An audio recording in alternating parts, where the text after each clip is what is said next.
Sir Bhrigunandi నాడి ప్రకారం మీరు జాతకాలు చెప్తూ ఉంటారు. గురువు కర్కటక రాశిలోకి మారుతున్నారు అని కూడా చెప్తున్నారు. మరి మారడం వల్ల ఏ ఏ రాశుల వారికి ఎలా ఉంటుంది ఏంటి అనే దాని మీద మీరు ఏం చెప్తారు? అంటే గురువు ఒక రాశి నుంచి ఒక రాశిలోకి మారినప్పుడు ఒక నదికి పుష్కరాలు వస్తూ ఉంటాయి. ఓకే.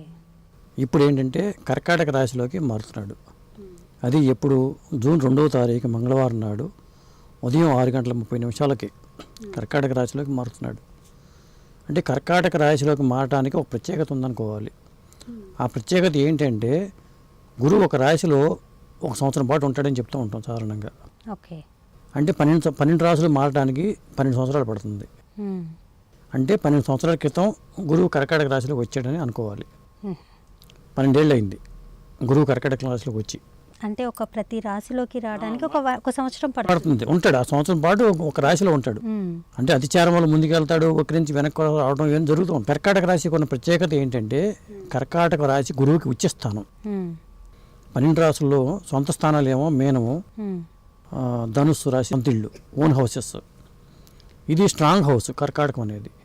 అందువల్ల కొన్ని రాసుల వారికి విపరీతమైన మంచి ఫలితాలు కలుగుతాయి. అంటే మరి ఏ ఏ రాశుల వారికి కలుగుతాయి మంచి ఫలితాలు?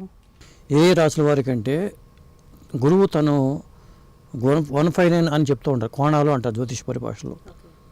అంటే కర్కాటక రాశిలోకి మారుతున్నాడు కాబట్టి కర్కాటకం గురువుకి 1వ స్థానం అవుతుంది. గురువుకి 1వ స్థానం అవుతుంది. అలాగే 5వ స్థానం వృచ్చికం అవుతుంది. 9వ స్థానమే మీనం అవుతుంది.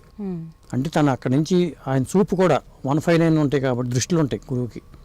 అంటే 5వ స్థానాన్ని చూస్తాడు, 9వ స్థానాన్ని చూస్తాడు. అలాగే ప్రతి గ్రహానికి సప్తమ దృష్టి ఉంటుంది. ఆ సప్తమ స్థానం ఏంటంటే మకరం అవుతుంది ఇలా చూసుకున్నప్పుడు. కాబట్టి ఆ రాసుల వాళ్ళందరికీ మేలు జరుగుతుందని అనుకోవాలి. ఇంకొకటి ఏంటంటే ఇది చాలామంది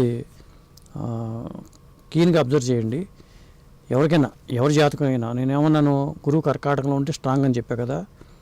కర్కాటక రాశిలో శని ఉన్నవాళ్ళు కానీ కర్కాటక రాశిలో గురువు ఉన్న వాళ్ళకి అత్యంత మేలు చేకూరుస్తాడని చెప్పాలి. ఓకే. ఉదాహరణకి మీకు మెగాస్టార్ చిరంజీవి గారి జాతకాన్ని తీసుకోండి. కర్కాటక రాశిలో గురువు ఉన్నాడు అక్కడ ఆయన జాతకంలో, జన్మ జాతకంలో. ఓకే. గోచారంలో గురువు కూడా ఈ జాతక గురువు మీదకి వస్తున్నాడు. ఇలా జరిగినప్పుడు ఎవరికైనా కానీ అంటే కర్కాటక రాశిలో కానీ వృశ్చిక రాశిలో కానీ మీనరాశిలో కానీ గురువు ఉన్న వాళ్ళకి అద్భుతమైన ఫలితాలు ఇస్తాడు అని చెప్పి. అంటే కర్కాటక రాశి వాళ్ళు నేను చెప్పేది ఏంటంటే భృగునంది నాడి ప్రకారం, మళ్ళీ వినేవాళ్ళు అపార్థం చేసుకుంటారు. పరాచర పద్ధతి నేను పక్కన పెట్టేశాను. నేను చెప్పే గోచార ఫలితాలన్నీ భృగునంది నాడి ప్రకారం. ఓకే. అంటే కర్కాటక రాశి వాళ్ళలో జాతకంలో కర్కాటకంలో గురువు ఉంటే, గురువు లేకపోయినా వీళ్ళకి కర్కాటక రాశికి, వృశ్చిక రాశికి, మీనరాశికి మేలు చేస్తాడు.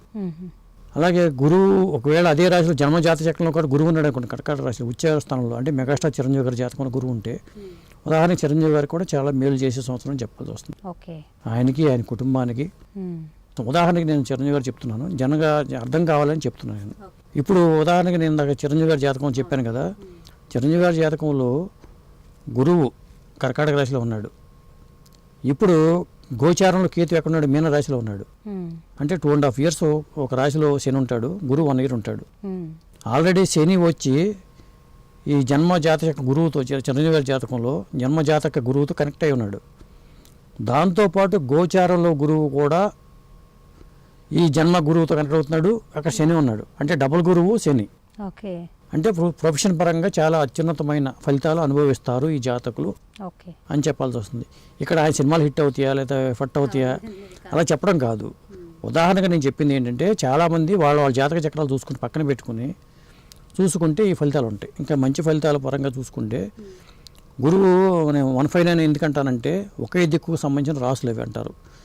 అలాగే వీటితో పాటు 7వ రాశిని కూడా చూస్తారని చెప్పాను కదా. మకర రాశి వాళ్ళకి ఒకవేళ మకరంలో గురువు ఉన్న, మకరంలో గురువు నీచ స్థానం, సప్తమ స్థానం, అక్కడ గురువు ఉన్నా అక్కడ శని ఉన్నా కానీ వాళ్ళకి మేలే జరుగుతుంది మకర రాశి వాళ్ళకి.